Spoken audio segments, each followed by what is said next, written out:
Salut à vous les sorciers, j'espère que vous allez bien, moi ça va plutôt pas mal. Je me cherche un petit peu au niveau du décor mais je crois que je tiens quelque chose. Dites-moi ça dans les commentaires, mais j'aime plutôt bien ce spot. Ça manque peut-être un poil de lumière, mais voilà, écoutez, je vais essayer de peaufiner tout ça, d'avoir un petit peu plus de matériel. Mais voilà, laissez-moi un petit peu de temps s'il vous plaît. Qu'est-ce que je rêverais d'avoir juste un studio où j'aurais juste à appuyer sur OK, allez, on commence l'enregistrement et voilà, c'est bon. Mais non, là, pour le moment, je galère encore un peu. Bon, bref, je vous embête pas avec mes histoires de matériel encore une fois, mais on va parler d'un sujet qui est très intéressant, je trouve. Alors, il se trouve que c'est pas la première chaîne YouTube que j'ai. J'ai eu une vidéo YouTube où je parlais un peu plus d'hypnose, de thérapie, de coaching, etc. Pour ceux qui ne savent pas, je vous remettrai un petit i là, voilà, la vidéo de présentation de cette chaîne où je raconte un petit peu qui je suis, mon parcours, etc. Bref, en tout cas la psychologie c'est un sujet qui m'intéresse beaucoup. On avait parlé un petit peu des maladies mentales de Bellatrix Lestrange et aujourd'hui j'avais envie de vous parler d'un sujet qui m'a été un peu inspiré par l'un d'entre vous, il se reconnaîtra, mais voilà, c'est quelqu'un qui vient très souvent au salon de thé. Indice pour qu'il se reconnaisse alors qu'il sait très bien qui il est. Et en gros, on a parlé de biais cognitifs. Et c'est un sujet qui est très très intéressant. Je vais vous définir ce que c'est qu'un biais cognitif dans un instant. Mais en tout cas, il se trouve que à l'époque sur cette chaîne, eh bien, je m'étais amusée bien avant Harry Potter, machin, TikTok, tout ça. J'avais fait une vidéo où je parlais de la prophétie autoréalisatrice ou effet Félix Félicis. Et du coup, j'ai envie d'en reparler ici parce que c'est hyper intéressant. Je vous explique un peu plus ce que sont les biais cognitifs tout de suite, comme ça, vous savez de quoi on parle. Donc voilà, cette vidéo, je l'avais faite à l'époque et je trouvais ça marrant. D'allier un petit peu psychologie et Harry Potter. Je crois pas avoir vu de vidéo sur ce sujet pour le moment. Donc voilà, j'avais envie de vous parler de 5 biais cognitifs expliqués avec Harry Potter. Mais alors qu'est-ce que c'est qu'un biais cognitif? C'est quoi ce truc? C'est vrai que quand on n'est pas du tout du milieu de la psycho du développement personnel, on peut se demander ce que c'est. Encore que c'est un sujet dont on peut pas mal parler en marketing parce que c'est intéressant, c'est des mécanismes psychologiques. Donc c'est pour un peu mieux comprendre comment on fonctionne avec notre esprit. Et donc c'est des sujets que vous avez peut-être vus dans des cours, je ne sais pas, en communication, etc. Mais pour ceux qui ne sauraient pas du tout ce que c'est, un biais cognitif, en fait, c'est une espèce de distorsion de l'esprit. En fait, c'est des raccourcis mentaux. En gros, les situations, les interactions, etc., tout est assez complexe. On ne peut pas s'amuser à tout le temps tout analyser. Ce qui fait que face à une situation donnée, on va avoir tendance à avoir un réflexe humain que à peu près tout le monde va avoir. En gros, c'est un raccourci mental qui va s'avérer plutôt faux en fait. Et je suis pas très bonne en explication, j'ai l'impression, mais vous allez comprendre avec les exemples que je vais vous donner, tout va être beaucoup plus clair, ne vous inquiétez pas. Restez sur cette vidéo.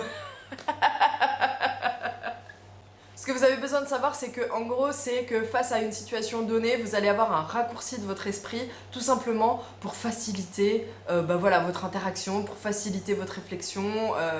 Voilà, on ne peut pas s'amuser à tout le temps tout suranalyser ce qu'on pense, ce qu'on veut faire, ce qu'on veut dire. Ce qui est intéressant avec les biais cognitifs, c'est d'en prendre conscience en fait. Plus on en a conscience, plus on va savoir les reconnaître et savoir là où on va faire un petit raccourci et peut-être prendre 2 secondes pour réfléchir un tout petit peu plus. Je vais commencer tout de suite avec le premier biais cognitif et il s'agit de la prophétie autoréalisatrice.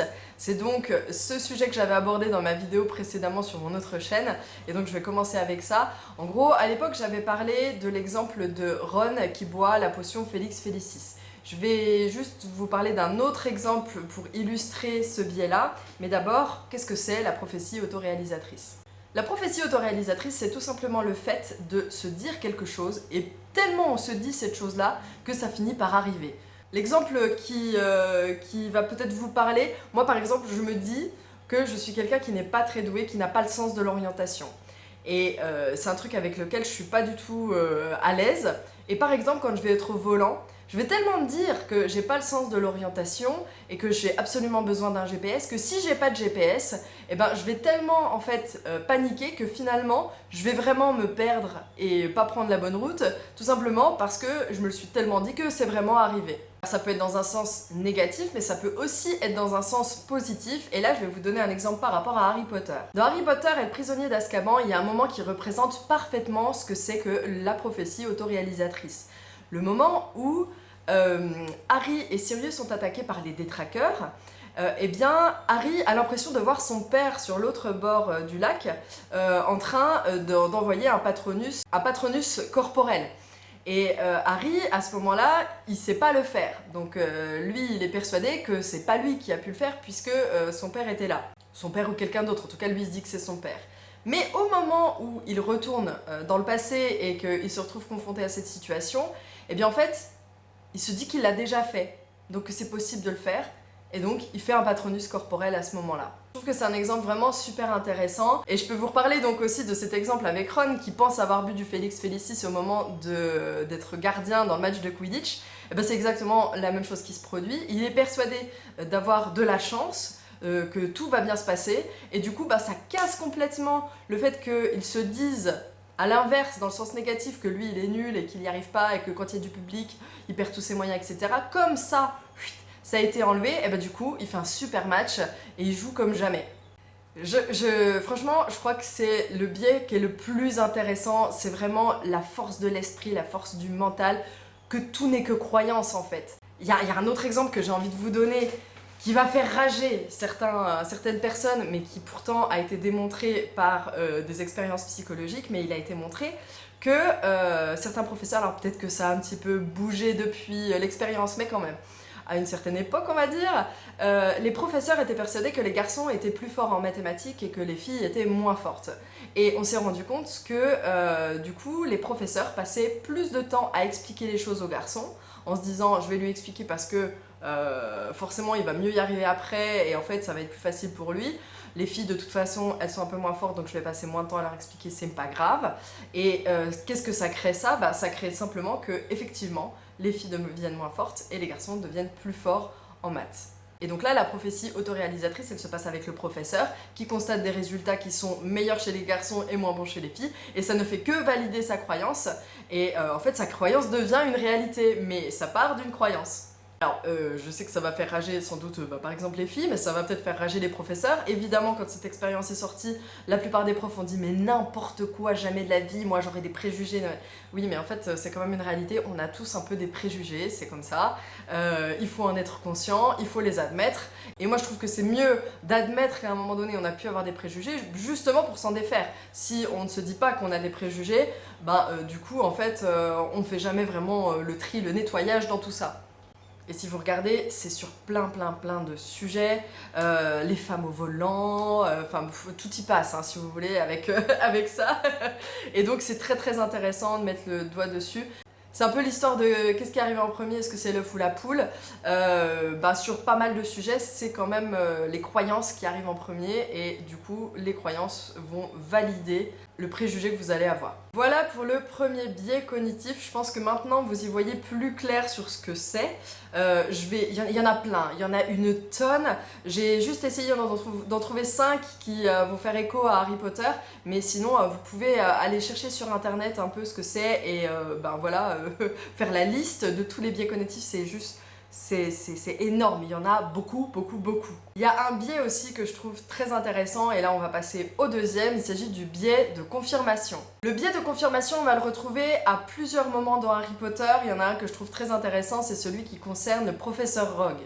En fait, dès le début de la première année, le trio va s'imaginer que Rogue est un méchant, que c'est forcément lui le méchant, et du coup, eh bien, ce qui va se passer avec le biais de confirmation, c'est que on va prendre tous les éléments qui nous montrent que effectivement c'est lui le méchant pour valider le fait que ce soit un méchant.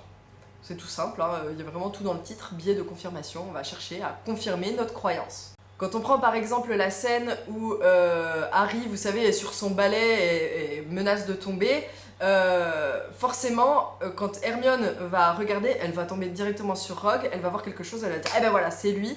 Et en fait, elle va même pas chercher à regarder ailleurs. Évidemment, on est dans une scène d'urgence, etc. Mais tout ça, ça vient valider le fait que Rogue, il s'en prend vraiment à Harry. Et en fait, ça va faire que ça pendant quasiment toute la saga, où chaque chose que va faire Rogue, ça va venir valider. Et même quand il y a des arguments qui montrent que en fait il est pas si méchant que ça. Parfois on a Hermione qui va revenir et dire oui mais tu vois là c'est bizarre, il t'a sauvé la vie, etc. Et ben Ron, on a vraiment l'exemple de Hermione et Ron. On a Hermione qui parfois va essayer de raisonner et d'essayer d'aller plus loin dans son analyse, et puis on a Ron qui reste vraiment buté sur sa croyance de base et qui jamais ne va vouloir écouter les arguments qui vont à l'encontre de sa croyance. Vous savez, il y a une expression qui dit « on n'a jamais une deuxième chance de faire une bonne première impression ». C'est exactement ça. Si jamais quelqu'un, par exemple, va vous présenter une autre personne en vous disant « tu verras cette personne, elle est vachement marrante », on va prendre un exemple positif, cette personne est vachement marrante, vraiment c'est un clown, etc. Eh bien, vous allez instinctivement avoir tendance à peut-être plus rigoler quand cette personne va faire des blagues et effectivement valider le fait que cette personne est vraiment marrante. Alors évidemment vous allez me dire bah non, moi pas du tout, je me fais ma propre opinion, oui d'accord, mais n'empêche que ça arrive pas mal. Et franchement si on réfléchit 2 secondes à ce biais, en fait on le retrouve très souvent. Et ça c'est pareil, ça renvoie aussi à des histoires de stéréotypes, que ce soit de sexisme, de racisme, etc. Où on va se dire, bah voilà, toutes les personnes comme ça sont comme ça, et du coup on va toujours aller chercher à confirmer cette croyance avec certains éléments en occultant totalement d'autres éléments qui pourtant pèse pas moins lourd dans la balance, mais juste c'est plus facile, hein, c'est ce que je vous disais sur la définition du début, c'est plus facile de venir confirmer sa croyance plutôt que de remettre en question tout ce qu'on s'était imaginé et tout ce qu'on a créé dans notre conscience. Voilà pour le deuxième biais, on va passer tout de suite au troisième, et ce biais il est intéressant par rapport à la saga Harry Potter, c'est le biais de favoritisme intragroupe. Il est très intéressant ce biais parce qu'il va vraiment concerner les histoires de maison à Poudlard. On va avoir tendance à favoriser quelqu'un qui fait partie de la même communauté que nous. Alors ça paraît plutôt logique, mais il y a des fois où on va du coup complètement perdre notre objectivité. Comme cette personne fait partie d'une communauté à laquelle on appartient, on va avoir tendance à lui pardonner beaucoup plus de choses. L'exemple qui m'est venu en tête à ce moment-là, ça a été le moment où le nom d'Harry a été tiré lors du tournoi des 3 sorciers. Son nom a été tiré et en fait tout Poudlard lui fait la tronche sauf les Gryffondor, alors que finalement les Gryffondor aussi auraient pu en vouloir à Harry. Regardez Ron par exemple. Mais on voit que du coup les élèves perdent totalement de leur subjectivité à ce moment-là. Bon évidemment c'est aussi parce que du coup ils sont trop contents d'avoir un champion qui vient de Gryffondor, etc. Mais n'empêche que tous les autres font la gueule quand même. Alors que les Poufsouffles et les Serres d'Aigle sont plutôt du côté de Harry d'habitude, là même les Serres d'Aigle, qui sont pas forcément concernés, qui sont plutôt neutres dans l'affaire, ils sont pas contents après Harry.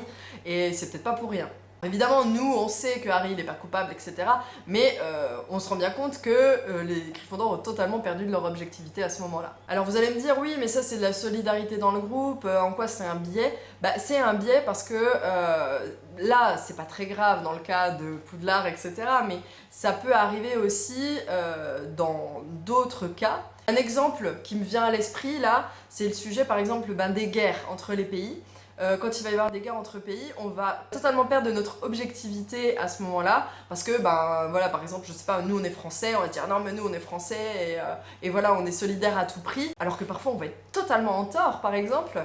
Je vais pas vous donner d'exemple très précis, mais je pense que vous voyez de quoi je veux parler. À un moment donné, quand notre pays va être en conflit avec un autre pays, on va avoir tendance à être très solidaire avec notre patrie, alors que, on ne devrait pas forcément. Bon voilà, bref, je vais pas faire plus long, je pense que vous avez compris ce qu'était ce biais cognitif. Le quatrième biais dont je veux vous parler, c'est le biais rétrospectif. Celui-là, il est méga intéressant et ça peut même vous aider dans votre vie au quotidien. Le biais rétrospectif, c'est l'idée de croire que on aurait dû savoir. C'est vraiment quand on se dit Mais je suis bête, j'avais tous les éléments sous mes yeux pour savoir quelle était la bonne décision à prendre et j'ai pas pris la bonne décision, je suis trop bête. C'est, imaginons vous allez avoir un accident de vélo, de voiture, je sais pas quoi, et après coup vous allez vous dire mais c'était évident, j'avais juste à regarder dans mon rétroviseur et tout, j'aurais dû le savoir, j'aurais dû le faire.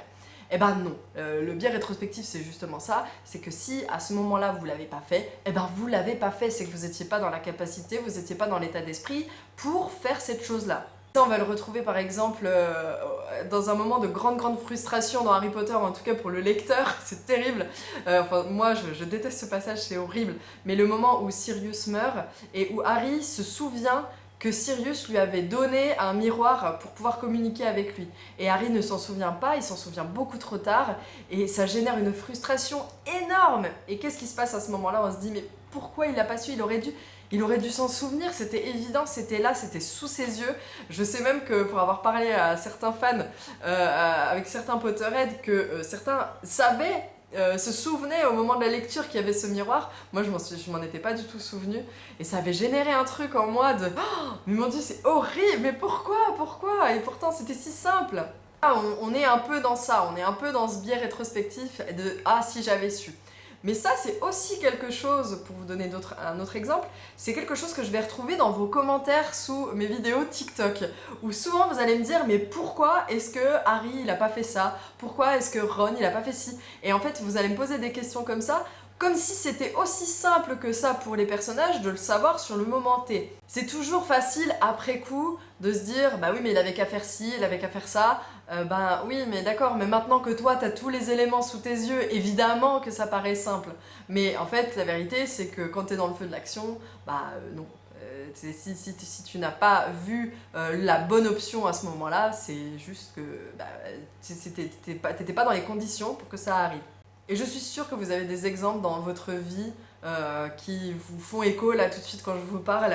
C'est évident, c'est un truc qui nous arrive à tous. Et justement, c'est hyper important d'en avoir conscience pour relativiser un peu parce que ça peut, encore une fois, générer beaucoup de frustration. Donc bah, voilà, plus vous êtes au courant que là, vous avez affaire à un bon vieux biais cognitif et mieux vous vous porterez. Le dernier biais dont j'ai envie de vous parler, je le trouve un peu marrant, c'est ce qu'on appelle l'effet de halo. En gros, c'est un biais qui veut que quand vous rencontrez quelqu'un de très beau ou de connu, vous allez avoir tendance à être plus indulgent avec cette personne et à ne pas voir les côtés négatifs. Le halo, c'est vraiment vous êtes comme ébloui. Et en fait, l'exemple qui m'est venu en tête et que je trouvais très marrant dans Harry Potter, c'est l'attitude d'Hermione envers Gilderoy Lockhart. Hermione, c'est quelqu'un de sensé qui a vraiment la tête sur les épaules et elle laisse passer des trucs à Lockhart qui sont juste... mais c'est insensé quoi. Je trouve que dans les films on le voit pas trop, mais dans les livres c'est tellement genre évident. Les cours sont nuls. Toute l'histoire avec les lutins de Cornouailles, etc. où Ron il rage comme pas possible, il est là, oh mais non, je vois pas de quoi tu parles. Et c'est vraiment, on est typiquement dans un biais comme ça, c'est un peu, moi j'ai envie de l'appeler le biais de l'amoureuse, le biais du crush, où on va avoir tendance à vraiment faire complètement abstraction de certaines choses à partir du moment où quelqu'un va un petit peu nous impressionner, où on va être attiré par lui. Celui-là, je le trouve très marrant et c'est pareil, je suis sûre que...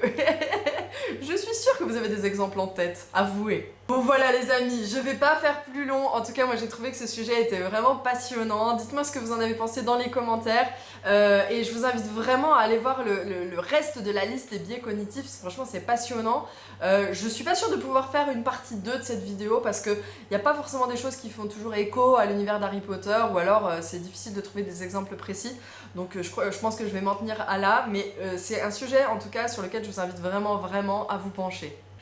Allez voilà les amis, j'espère que ça vous a plu, on se retrouve la semaine prochaine pour une nouvelle vidéo et je vous embrasse très fort. Ciao!